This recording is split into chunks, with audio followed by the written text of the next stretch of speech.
Hello everyone, happy Women's History Month. I hope that you're having a beautiful month, a beautiful week, a beautiful day, and thank you so much for taking the time to press play on today's video. In honor of Women's History Month, I wanted to get on here and share why I believe more women need to enter the podcast space and how I did it and how you can do it too. If you've been looking for a sign to start that podcast you've been thinking about, here it is. Please do not listen to the people out there that are trying to tell you not to create a podcast. Your voice, especially if you're a woman of color, is so needed in this space. There need to be more of us sharing our views on the world, sharing our perspectives, sharing our tips, sharing our stories, and that's why I'm creating today's video. I realized after I launched my own podcast and receiving everyone's feedback about how they felt really seen and represented and how they really enjoyed hearing stories from other women and it made them feel less alone, that we just need more of this. We really do. And I know right now the podcast space seems super saturated and you might not think that your voice is needed in this space, but let me be the one to tell you it absolutely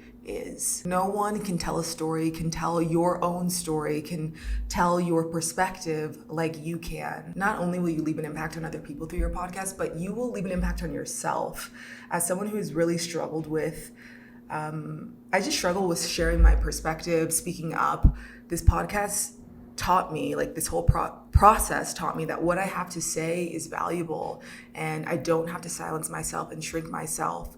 And it's impacted my life in ways that I could have never imagined before I started this process. So if you're a woman and you're feeling called to start a podcast, let this be the confirmation that you needed. And now I'm gonna get into how you can bring this to life. Let's just get into the physical tools first, because I feel like that is the most daunting part of the process. For some people, they don't know where to start, what to order. I'm gonna tell you right now why it doesn't have to be that overwhelming and daunting. I use this Yeti X mic from Logitech to record all of my interviews, and I use my computer to edit. I use my AirPods when I'm recording the interview so that their voices don't come into my microphone. But I know people who record, edit, and upload all through their smartphone. You don't even need these things if you don't have them. Start with what you have. Don't feel discouraged about starting it if you don't have like all the fancy equipment, because you really don't need it, and the message is the most important part. Also, if you have a computer but you don't have a mic, but maybe you have a pair of headphones that just have the mic attached, that's more than fine. A lot of my guests use that. They didn't even use mics actually. They were just recording into like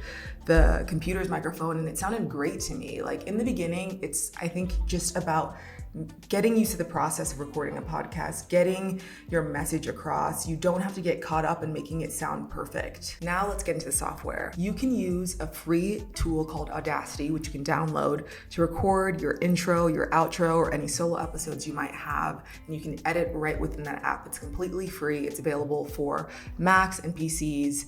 And it's what I use to record all my solo episodes. It's what I use to record the audio for my intro, for my outro. And it's super user-friendly.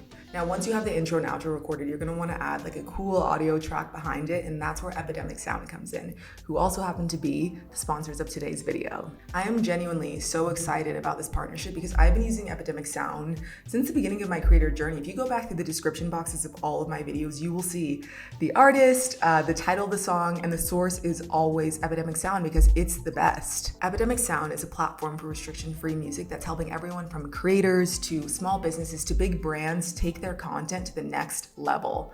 I always get comments about like the mood and vibe music behind my videos. It's always Epidemic Sound, I promise you. As a big like vibe mood person, you can tell by my videos, I love that you can search for songs based on mood, based on theme, but I don't even search for songs anymore because Epidemic Sound curates a playlist based on your previous downloads, based on your YouTube channel, out of songs that they think that you will use in your videos. And I have not looked for a song since because it's so on point. There are over 35,000 professionally produced tracks for you to add to your videos and over 90,000 audio effects that you can use in your videos. And they're adding styles of music from so many different parts of the world. I actually went to a Epidemic Sound event in Mexico City for a band called Frontera Boogaloo. I hope that I'm pronouncing Boogaloo correctly.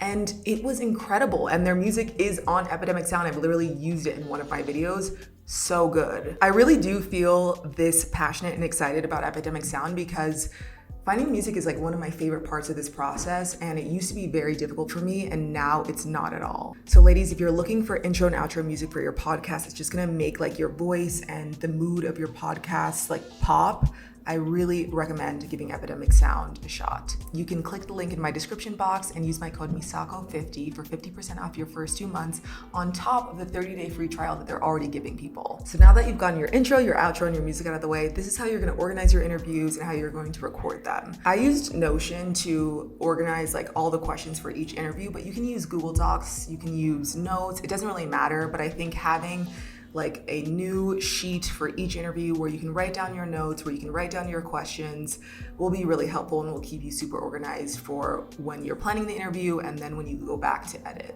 I use Zoom to record all my interviews because all of my interviews were virtual, but I've also been on podcasts where people use Google Meet. Both tools give you the option to record the interview. As far as editing the actual meat of my podcast, I use Premiere Pro because that's what I'm comfortable with. That's what I use to edit my videos. I knew editing the audio wouldn't be like too difficult for me.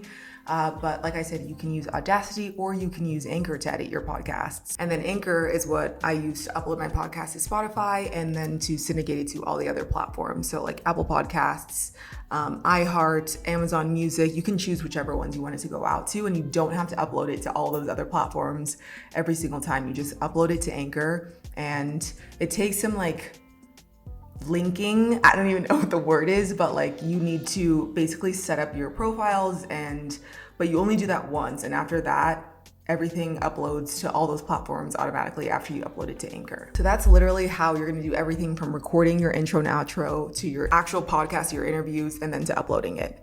Now, as far as like coming up with a concept, I have a couple tips for you. I highly suggest choosing a topic that you feel really excited about and that you're interested in learning more about. Notice how I said you're excited about it, you're interested in learning more about it. You don't have to be an expert in a certain topic to start a podcast. That's why you invite other people on to share their perspectives. You don't have to be the most knowledgeable person about like health and wellness to start a health and wellness focused podcast. You just have to have an interest in it, be open to learning more about it, and be open to connecting to other people who can teach you more about it. And maybe you don't even want to have guests on. Maybe you just want to do a solo podcast. And if you want to do that, like just be open to learning more and reading different perspectives and all of that. And then figure out what format you want. I wanted the flexibility of recording with guests and also recording on my own. So I did 1 week with a guest, 1 week without one, where it was just me talking about a topic that I felt really passionate about. But you could also do a group. It really just depends on what you want. I feel like for me, recording with guests helped me work through a lot of fear I have around people not wanting to collaborate and show up for me. So that was like a challenge for me that I wanted to take on. Like I wanted to prove to myself that people will like want to work with me creatively. So that's why I chose that. But that's really just up to you. If you do decide that you want to bring guests on, I highly recommend working with people that you already have a relationship with for the first couple of episodes, for the first season, because you know that you can rely on them. You know that you can have a comfortable conversation with them. And it just like takes this layer of like nervousness off the whole process, like being nervous about people showing up, being nervous about if you will like flow with this person. I think you kind of just want to take that out of the equation when you're first getting started. And I found that that was really helpful for me. And I'm glad that I started with my friends and people that I knew. And then to organize the interviews, if you are doing interviews or just for yourself, like use Google Calendar. Let me tell you, blocking that time off for yourself, for your guests will be really helpful. And it's just a good way to keep it all organized and to block off like the amount of time that you need if you are recording with another person, because maybe your episode's only supposed to be 30 minutes, but that could take an hour and a half to record or an hour and 15 minutes. Be respectful of people's time. You don't want to keep them for too long, but you want to keep them for enough time that you need so you don't feel rushed, so you don't feel like things are like getting cut off before the conversation actually wraps up. And the final thing that I believe you need to create a podcast is just remember that your voice is important, your voice deserves to be heard, your perspectives, your opinions, your stories are valuable, and that if this is something that you want to do, you should try it. Don't let anyone try to tell you that there's not enough space for you, that they don't need your style of podcast, whatever it is. Don't listen to all that noise. Follow your heart. If this is something that you are really feeling called to do, I really, really, really encourage you to at least just try. I hope that I covered everything. I hope this was clear and didn't overwhelm you, but if you have any questions, please feel free to leave them in the comment section below. I hope that you feel inspired, and I hope to hear your podcast soon. Thank you so much for taking the time to press play on today's episode. Thank you for showing up for me. Thank you for being patient with me. And as always, thank you for being here.